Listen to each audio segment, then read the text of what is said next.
Hello, and welcome to another episode of Such a Nightmare, Conversations about Horror. My name is Katherine Troyer, and I am so delighted, as always, to be joined by Anthony Tresca. Hey there! This is a podcast where the horrifically nerdy meets the terrifyingly academic, as we explore that fine line between the horrific and the horrible.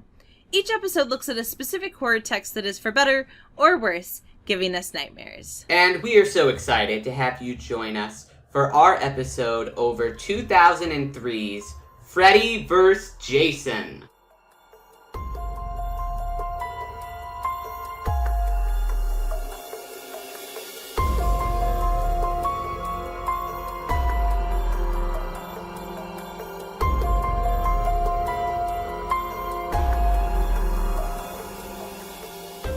Yay! This is kind of sad because we're so very close to finishing our exploration of the Nightmare on Elm Street films. We have this one and then the remake. I know. We'll be done. It feels like we've been talking about nightmares forever, and we have been. It's been like a year of nightmares, essentially. And it is interesting. It's a weird feeling to know the nightmare is almost coming to an end. And it's weird because it's not a franchise where there's a clear end, right? Because they're just like, but wait, people still have nightmares, so we can still have films. And Freddy vs. Jason is an interesting place to go next, particularly after Wes Craven's New Nightmare. I think that is very astute, because this film feels like the exact opposite of New Nightmare, in that New Nightmare feels like a director who has a very clear and specific vision about the story that they want to tell to the audience about the filmmaking process and what their nightmares are. Whereas this film feels like a film devised for horror audiences rather than coming from a specific story that the director or writers wanted to tell. It feels like more of just an excuse to, like, throw some characters together, have some nudity, have some kills, and it'll be a romp. Yeah, it most certainly does. And I think the scene that best exemplifies that is one of the scenes that happens right at the beginning of the film, where we have to have the boob shot, right? And not only do we have to have the boob shot, but they had a piece of costuming that they had to strategically make sure could, even when buttoned, still show one of her breasts while she was running through the woods. Oh, but of course. And that just takes an incredible amount of careful costuming. And you know that someone actually had to make that was their goal, right? That was their assigned goal, was make sure that even when she's wearing this long sleeve button up shirt, you can still see at least one, if not both boobs. Listen, and that's Roger England said that Ronnie Yu, the director of this film, did have an eye for detail. So I'm gonna. So that's so funny. I do have to say, and I'm sure that you and I are going to disagree on this a little bit, but I like this film. I don't think it's great by any stretch of the imagination, but it's fun, and it's fun in a way that I think a lot of our more recent horror slasher films are trying to do, while they're also trying to have a really deep message, right? Like, so if we go to Halloween Kills, on the one hand, Halloween Kills was trying to just have this, remember the fun of watching all these people get slaughtered, but they were like, but also, let's have a social commentary about mob mentality. Right. And you can't, do both. Whereas Freddy vs. Jason was boobs and blood. We promise you those two things, and we also promise you that you will get to see two of your favorite people, and you will get to root for them both, because let's face it, no one's ever really rooting for the teenagers. No. And so you get to root more explicitly, right? So I feel like in that way, Freddy vs. Jason is a very honest film. It's like, who cares about anyone but the slasher villains that you are rooting for anyway, so let's just make it even more explicit. And this is not my first time watching this film. This won't be my last time watching this film. I am always down for that ride, because it just is fun in a way that sometimes I want horror to be. I'm okay to have horror be intellectual and scathing and disaffirmative. But sometimes I just want to watch people get chopped up into really interesting pieces. Yeah, before I bring in my reaction to the film, I think this might be an interesting time to weave in the scholarship that you brought for this episode, because I think it might give the audience a little bit of a cue into what the making of this film, the headspace that this came out of, which I think is an important piece of information to have before the rest of the conversation. Yeah, so this is so wild to me. If you've been listening to our Nightmare on Elm Street episode, you know that there's a lot of scholarship on the first film, understandably. And there will be, we haven't gotten to it yet, but there will be some scholarship on the remake, in part because it's talking about issues of adaptation, right? That's really what a lot of those articles are looking at. But there's been a real absence of scholarship on any of the other films, excluding for number 2. But for number 2, it's really a lot less about the film, and it's a lot more about its role within the queer society, right? So honestly, I was like, I almost didn't even Google scholar search. I was just like, no, there's not going to be anything on Freddy versus Jason. That's what Why would there be? I was shocked when you told me someone wrote their entire dissertation about Freddy versus Jason. Yeah. Because I truly said to you, I did not think that there was enough to talk about for a full dissertation, but I was wrong. Oh, I was wrong. Yeah, so very wrong. So first, there are a couple of articles, and what's actually interesting is that some of them are on the soundtracks, actually. So there's one on what's the deal with soundtrack albums, metal music, and the customized aesthetics of contemporary horror, which is specifically looking at the Freddy versus Jason and music. There's another one that's called Rock and Roll and Horror Stories, Students, Teachers, and Popular Culture. And that one's, I think, a little bit more on Friday the 13th or Nightmare on Elm Street. But you know, there's... So stuff comes up. But you were so right. There is an entire doctoral dissertation of hundreds of pages that does not just talk about Freddy versus Jason as one of their texts. It is their entire text. So this is just fantastic to me. I would love to meet this person, because I feel the Venn diagram of people who I would like to have a conversation with and people who have written an entire dissertation about Freddy vs. Jason is a circle. Yeah, isn't this wild? So this person, whose last name I'm going to absolutely slaughter, their first name is Jason and their last name is Rapelje. It's spelled Rapelje. Wrote this dissertation for Western Michigan University, and it is called Fabricating Freddy versus Jason: Understanding a Motion Picture as a Social Encounter Between Fans and Filmmakers. And so I think you're absolutely right, Anthony, that like this is a good place to kind of have some of the conversations, because what Rapelje, which admittedly I have not read his whole dissertation, but what he's looking at is the ways in which this film has been constructed and continues to be constructed as a sort of living document. So I thought I would just read to you the abstract, right? So what he says that he's doing, and then just come to some of the specific examples that he provides. So this is his abstract. The break in the mass communicative chain, which separates producers and receivers from one another in both time and space, impedes researchers from studying motion pictures as social encounters. As with face-to-face encounters, producers and receivers of motion pictures depend upon the use of rules of relevance and typifactory schemes for their encounters to take place. I examine the social encounter that takes place between some of the filmmakers and fans of Freddy vs. Jason through the use of these concepts, as well as a revision of John Thompson's methodological framework of depth hermeneutics. So he's going deep. The 4 steps of my methodological framework follow. So he begins by giving a textual analysis, and then he offers a template analysis to show a sample of statements made by 19 filmmakers on the special feature sections of the film's DVD to identify the aspects of Freddy vs. Jason that the filmmakers felt obligated to attend. Then he does an analysis of the sample of statements made by 11 fans on an internet message forum to identify those aspects of Freddy versus Jason that they expected the filmmakers to attend. And then he compares the statements to see if the perspectives on aspects of the film were consistent, or if the filmmakers broke frame by expressing a perspective not in line with the fans' expectations.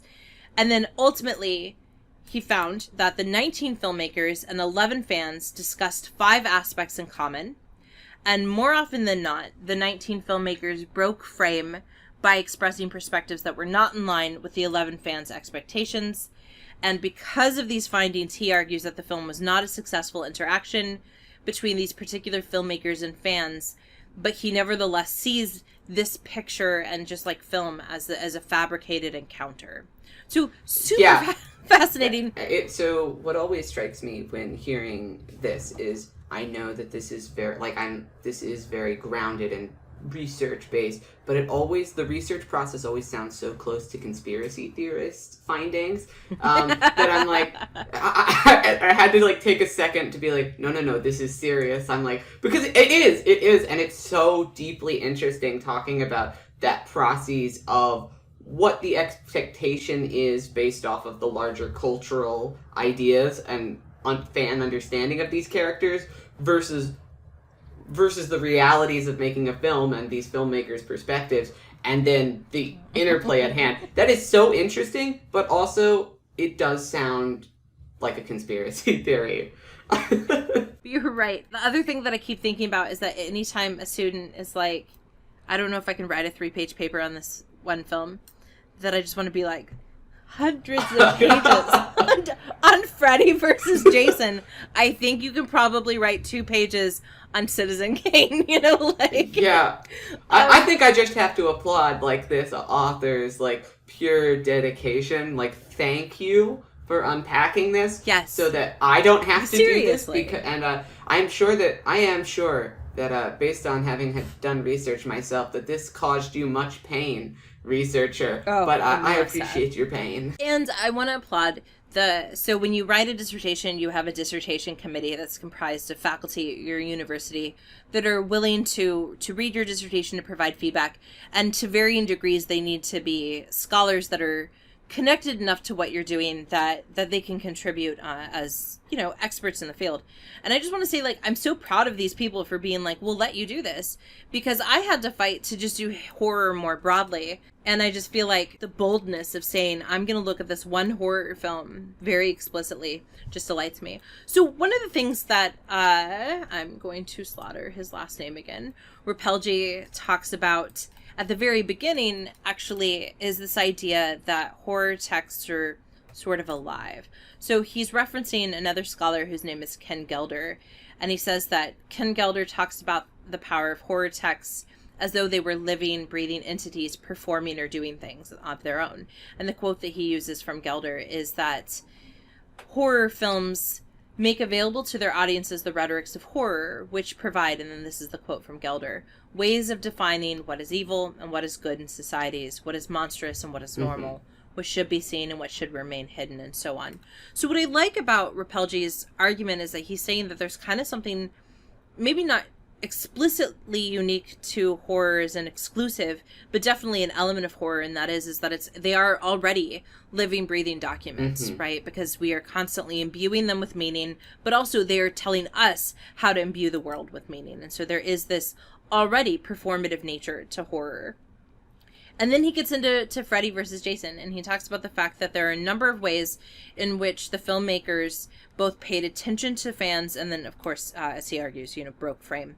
And for the paying attention, I thought it was really interesting. So he says that there were some early test screenings where the fans outright booed certain scenes that ended up getting cut because they thought they were too hokey, or he actually, Yu was not planning on having quite so much nudity, but the fans were like, more nudity. And he was like, really? The fans demanded it. Okay, wow. then. Yeah, we can put it back in. So he put it back in. And then, so there's the actual, some changes that they made.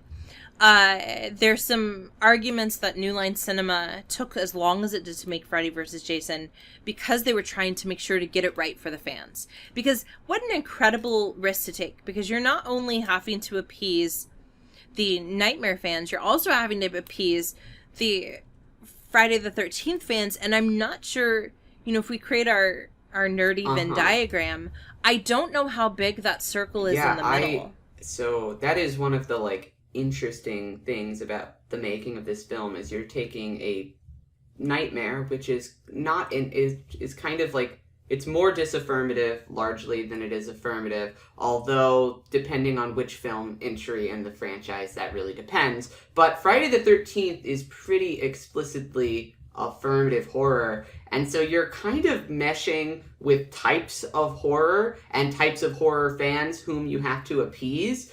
And I think my reaction is, spoiler a little bit, I guess it's not a spoiler. I was going to tell you my reaction to the film. But I kind of felt that tension in horror, and it never really came together in either way, I don't think. Either being a satisfying affirmative horror or a satisfying disaffirmative horror, a satisfying entry in the Friday the 13th franchise or a satisfying entry in the Nightmare franchise. For those reasons. I think that's a very astute claim, and I 100% agree, which is why I think I have to treat it as its own franchise in order to appreciate it. And I think that's why we have to talk about it as this unique social encounter between different fan groups and the filmmakers, and which is why this dissertation topic is so perfect for our conversation today. But yeah, so they both talked to a hardcore horror audience group as well as a test audience, and there were things that they didn't like. So the test audience didn't like this particular line, which was ultimately removed from the film, that was a line about place your bets. And so he said that he kind of liked that line, but he didn't care. He also stated that he, quote, had to put in more nudity. And then he acknowledged, as a filmmaker, you always try to fight, but the movie is for the audience. And there were things that he said that he was actually glad that the test audience reinforced, because both the test audience and the more hardcore fans really didn't feel like they liked the original ending or as it was originally envisioned. And I haven't found in here entirely where that is, because again, this is a really long dissertation, but anyone that's excited about this, it is available online so you can read the whole thing. But New Line Cinema explicitly articulated this idea that they wanted to make sure that the fans were aptly represented and that their voices would be heard. And you can hear, you said the movie is for the fans, which is a really bold statement that I'm pretty sure most of our modern horror filmmakers do not agree with.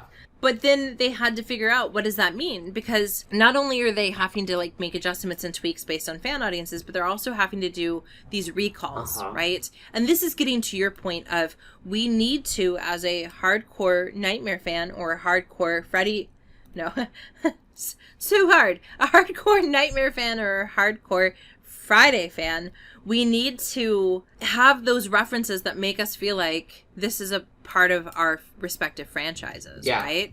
So we need to have, if at one point Freddy doesn't call someone a bitch, right? The text has failed us in many respects because we expect that. That is actually, if you can believe it, the only criteria for a Nightmare film. It is. It 100% is. You don't have to have anything else. But we also need to have, some really goofy, dreamlike sequences, right? Things like that. And for Friday, we need to have, we really have to have the person in the woods naked, right? We have to have the running through the woods scene. We need to have some incredibly unrealistic / implausible ways in which a machete is used, right? These are things that we just have to have. Like being thrown through fire. Yes. What a lovely scene. That is true. That the special effects, those practical effects in the fire sequence in the corn maze in Freddy vs. Jason, worth watching the entire film just for that sequence. It is quite impressive. Because that is one of the few scenes that's you can tell is all practical. Yeah. And I think so again, we go back to your point, though, that I don't know if you're making a film for the audiences, I don't know it's possible to make a film when, again, I go back to, I'm not sure how big that Venn diagram part is of fans that are both Freddy and Jason fans, because, like, my partner is, and likes Freddy and Jason fairly equally, but I feel like there's such different aesthetics, as you pointed out. There's such different ways of understanding the world through this lens of affirmative versus disaffirmative that I don't know.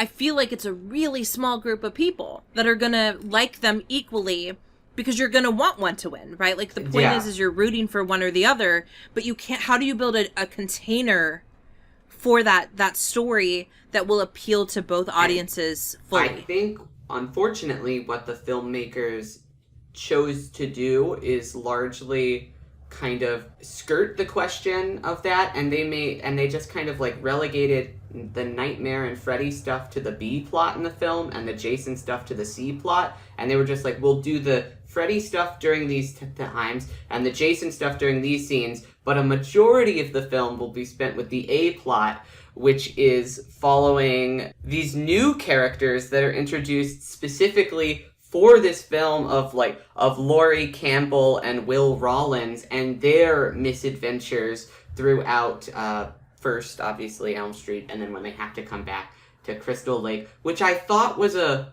interesting choice, because, in particular, that storyline, I thought it was weird that they emphasized so much stuff on the past, but it was the first time these characters were introduced, and it's interesting because that all of the stuff that they were talking about requires kind of a lot of in-depth knowledge of the Nightmare on Elm Street universe and everything that has happened in the Elm Street thing for it to make sense. And same with the Friday the 13th, because if you don't understand who Pamela Voorhees is, right, you're missing, or if you don't understand the significance, I mean, there's references to him drowning, but if you don't understand any of that lore, right, it's really hard to follow. So I was watching this movie with my partner who has seen some of the Nightmare movies and none of the Friday the 13th movies.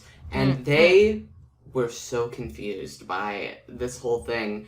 And they were confused because they obviously, I mean, the initial opening scene does a lot of wacky exposition that is like it is so confusing. It starts on a very confusing and bewildering note where it's like Freddy is slipped into the forgotten dreamland and so has to go to hell to raise Jason because Jason can't die, so Jason will come to Elm Street and revitalize the collective town's terror in Freddy so he can come back in the nightmares again.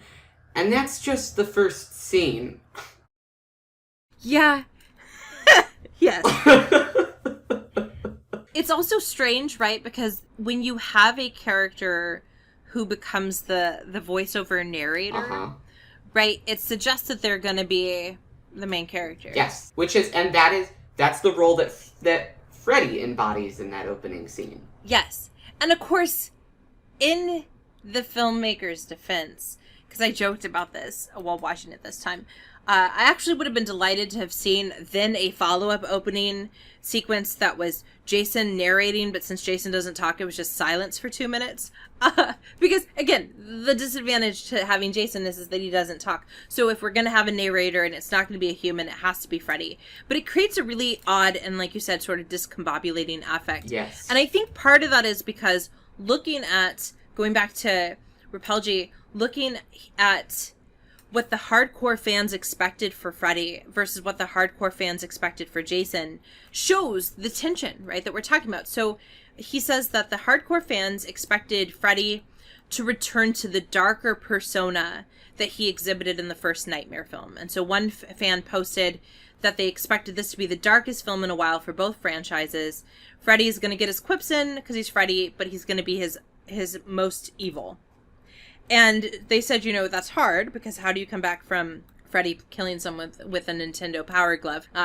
Yeah. and Robert Englund apparently said that he admitted that he and Rachel Talalay pushed Freddy's comical personality a little too far so that he became a little stand-up comedian. So the producers for Freddy vs. Jason we're hoping to go back to the darker Freddy, and both the fans and the filmmakers in this respect seem to be in agreement. Mm-hmm. So we have that, right? And we can certainly see that. I mean, he's much darker in that opening monologue, but that's part of the reason I think it is so discombobulating, is that it is a different Freddy than we've seen for the last several films. And it's a different Freddy, certainly a different Freddy from the previous Nightmare film, because they ignore, I guess, the Wes Craven one altogether and place this in the timeline of Freddy's death has just happened. So I guess maybe the argument could be him dying has like forced him to undergo a character development, but it's been character de-development,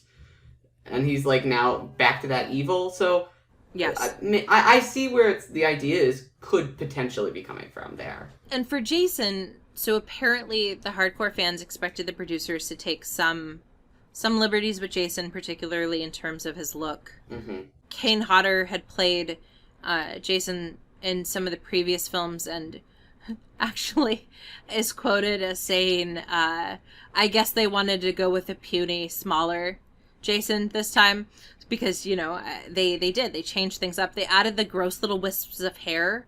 And then, but one of the big disconnects is that although Jason has always been featured with a disfigured face and head,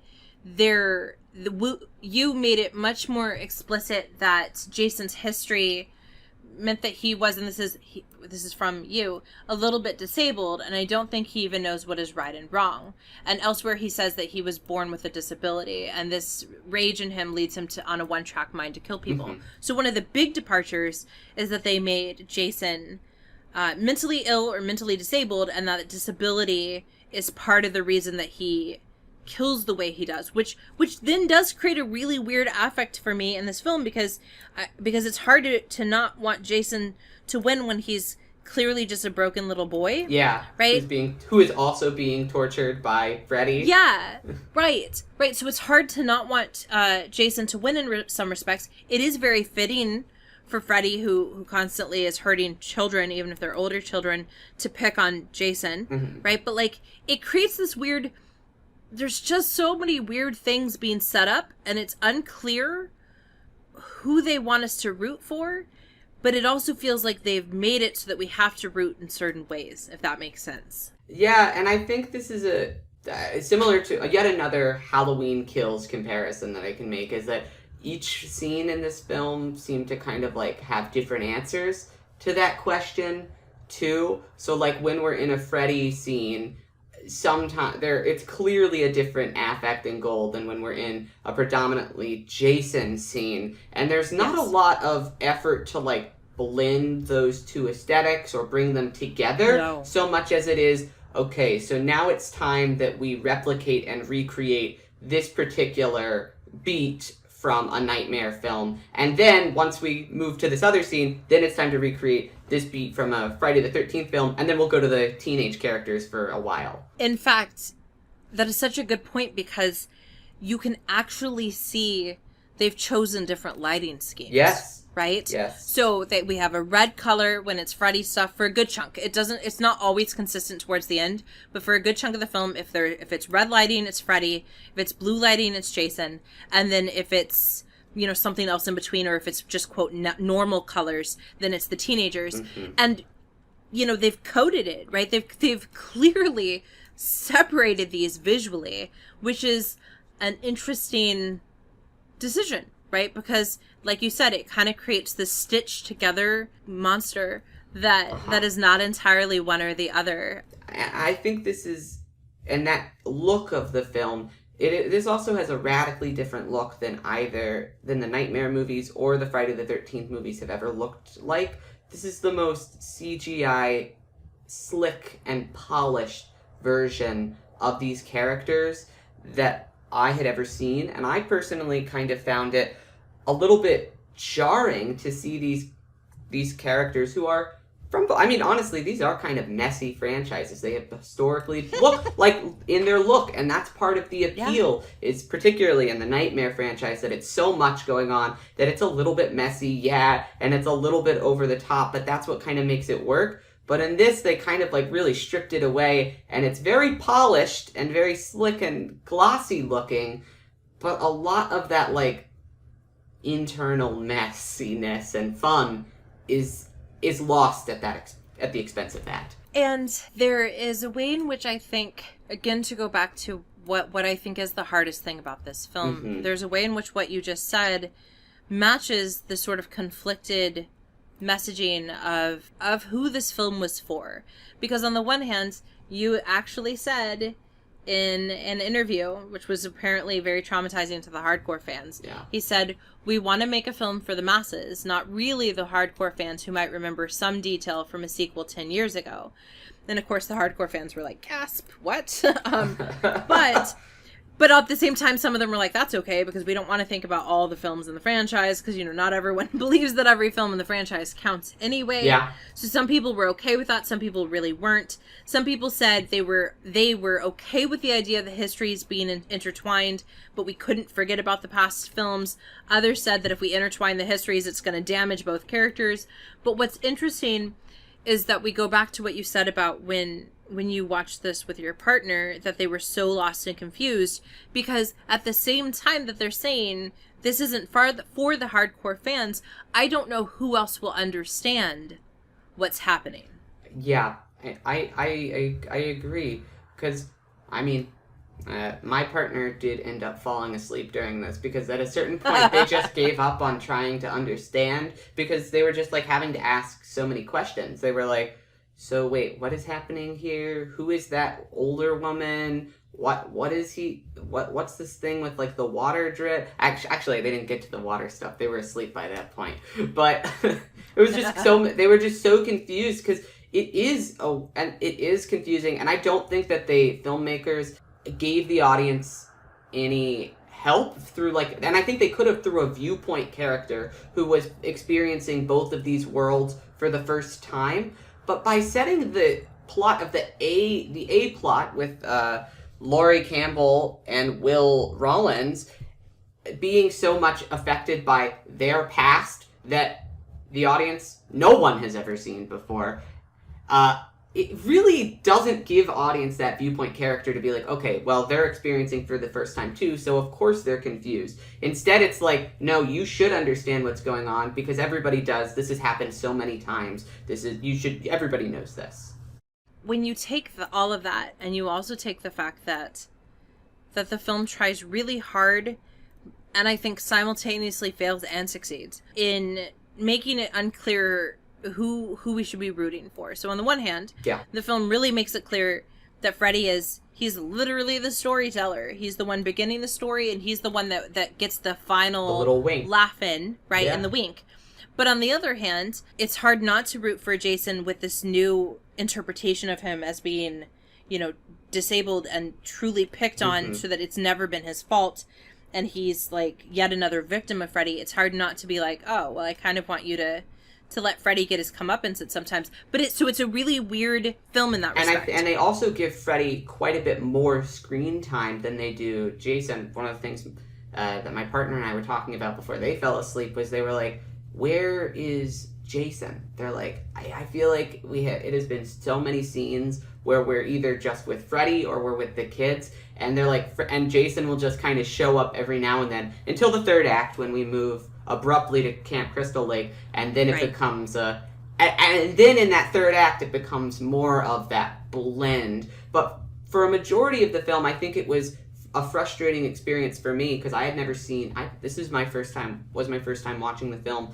It really was not what I expected coming in as like a horror fan. I was really expecting the A plot, the main focus of this, to be that conflict between Freddy versus Jason, but until the very end of the film, that is just not the case.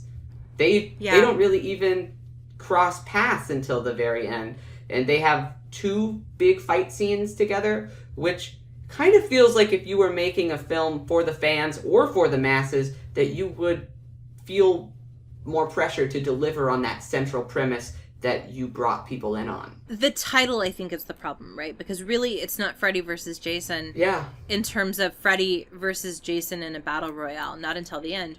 What it really is if you're a group of teens, who's going to take you out? Freddy or Jason?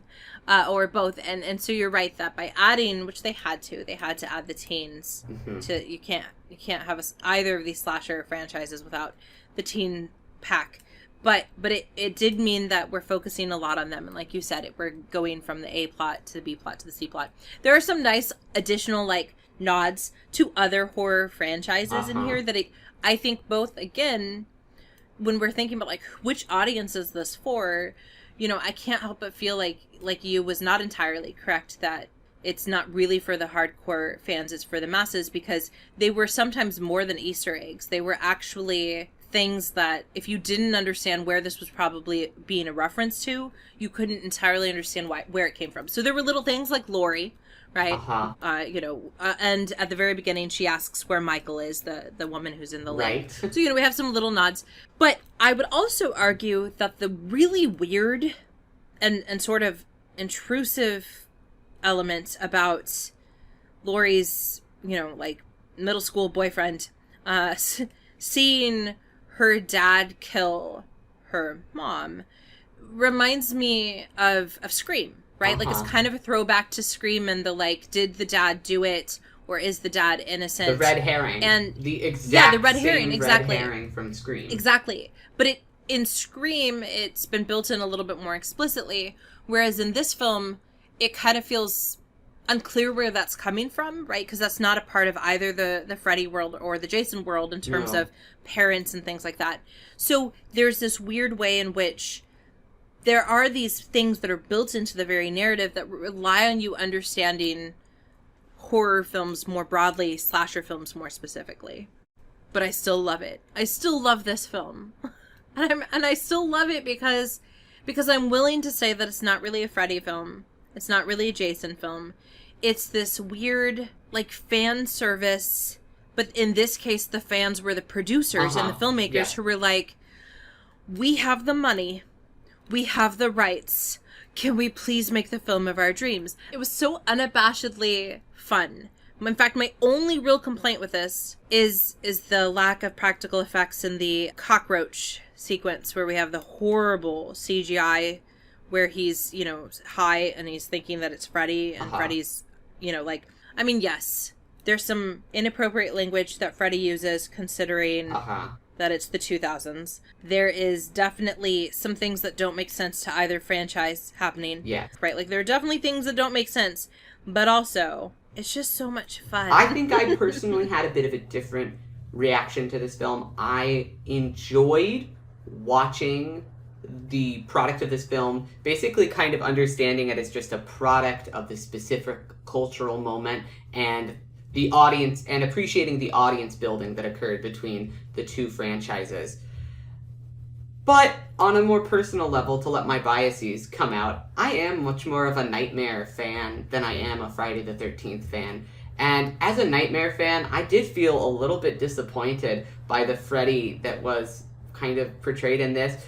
And the use of his nightmare powers, or, like, I guess lack of use of the nightmare powers in this one was, I mean, as a Nightmare fan, I gotta say, I was a bit disappointed in that, particularly in a lot of the switch from using Freddy being mostly the scares coming from a practical source to coming mostly from, like, a CGI source. And then we've also reverted back to the nightmare kills don't come from any of the specific fears of the teenagers anymore, and now we're just kind of back to, oh, dreams are spooky, and you die in the dreams, which is resetting back to several films of Nightmare ago that I thought we had gotten over again but after the Wes Craven New Nightmare film. But I guess since this film doesn't acknowledge the Wes Craven New Nightmare film, it makes sense why we would not be returning to the use of nightmares as revealing specific fears within our characters and within the larger society and system.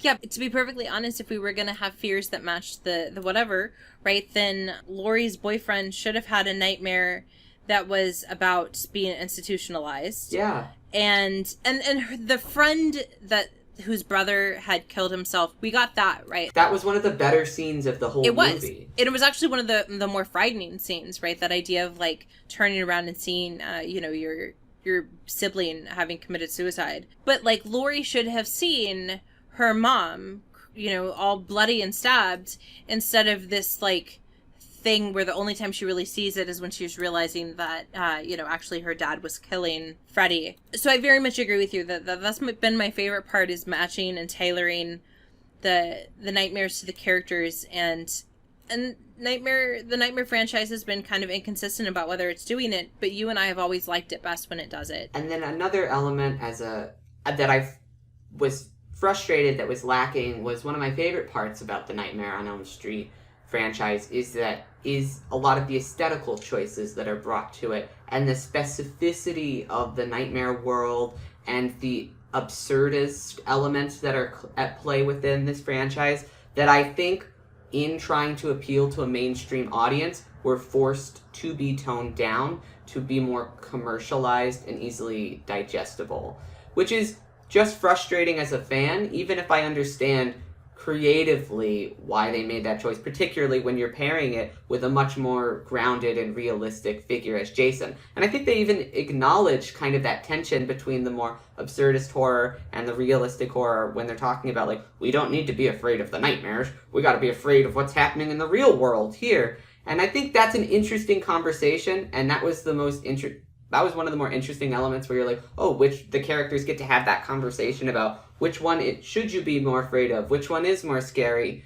But that wasn't what a majority of the film was, and so I think as a Nightmare fan, I was left a little bit disappointed. As just a fan of this concept of, like, the Freddy versus Jason, I was, like, intrigued in that. I didn't think that it really achieved that very much. I think actually the weirdest thing that I walked away with is I felt more excited by the Friday the 13th elements in this film than I did about anything else. I was like, oh, actually, I kind of like the Jason stuff in this. And that was one of the first times I had, because I liked the kind of stuff that they did with him as his mental illness and those elements that they introduced here. I thought it did make his character quite a bit more interesting, and a lot of his kills really did work in this film.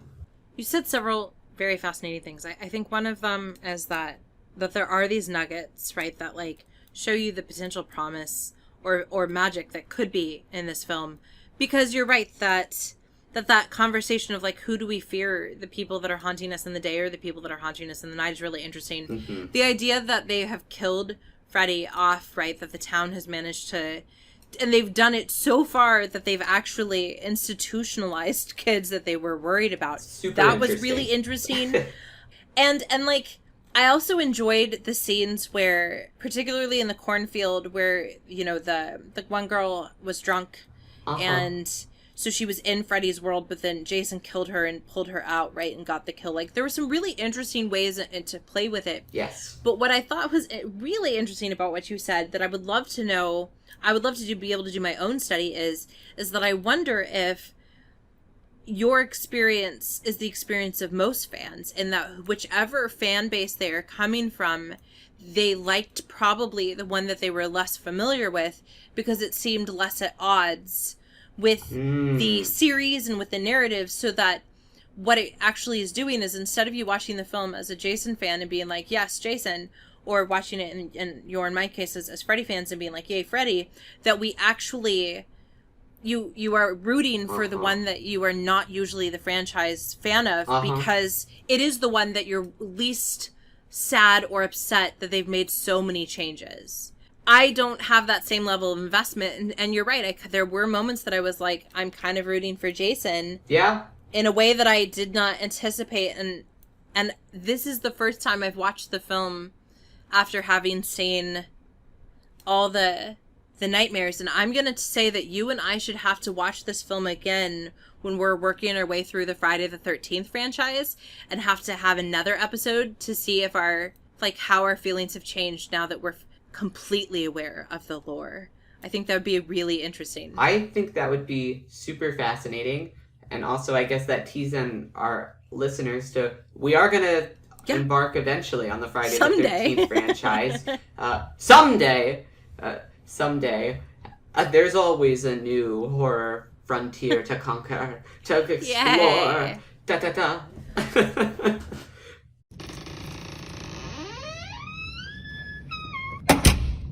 Thank you so much for listening to us talk about Freddy versus Jason. I guess, as Rapelje knew, there was much to talk about because we managed to have more than enough to say. And ultimately, I maintain it's a lot of fun. I think, Anthony, too, to date you a little bit, you really, you weren't there for the 2000 horror movement in a way that I was, and not even as much as some people.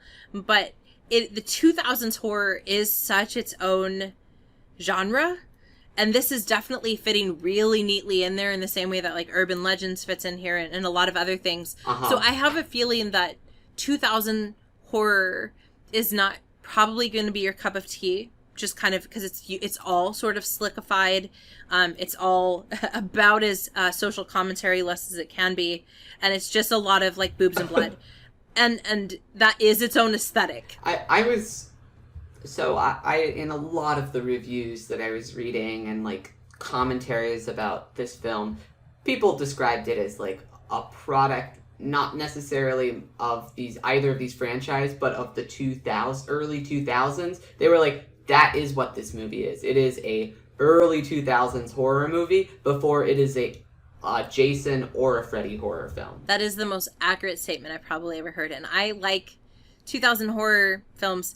And I also think that right now in 2021, part of our struggle is people like those types of films, but filmmakers are also realizing horror can be more, and film and audiences are too. And so they're trying to shove them together. They're like, you can have both boobs and blood and this deep message. And I'm like, I don't know if you can. So, but I would love to know what other people's thoughts are about the Freddy versus Jason.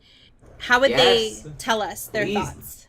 So you can connect with us on all of our social medias, which are linked in the description of this podcast. You can also shoot us an email where you can suggest future episodes or let us know any commentary that maybe you don't want to share to the entire social network, but you just want to let us know. And please, where you listen to your podcast, go and give us a rating there. It really helps us out and boosts us and gets us there if you just let everybody know that you're listening and you enjoy it. And we do hope you will join us for our next episode, where we are returning, as we do every so often, to our fiction and looking at a novel. And we are looking at another book by Grady Hendrix, because it's kind of hard not to look at his books. And this is the 2021 The Final Girl Support Group. So please read that book. Please join us for that conversation, and thank you so much for listening to our nightmares. And have a spooktacular day.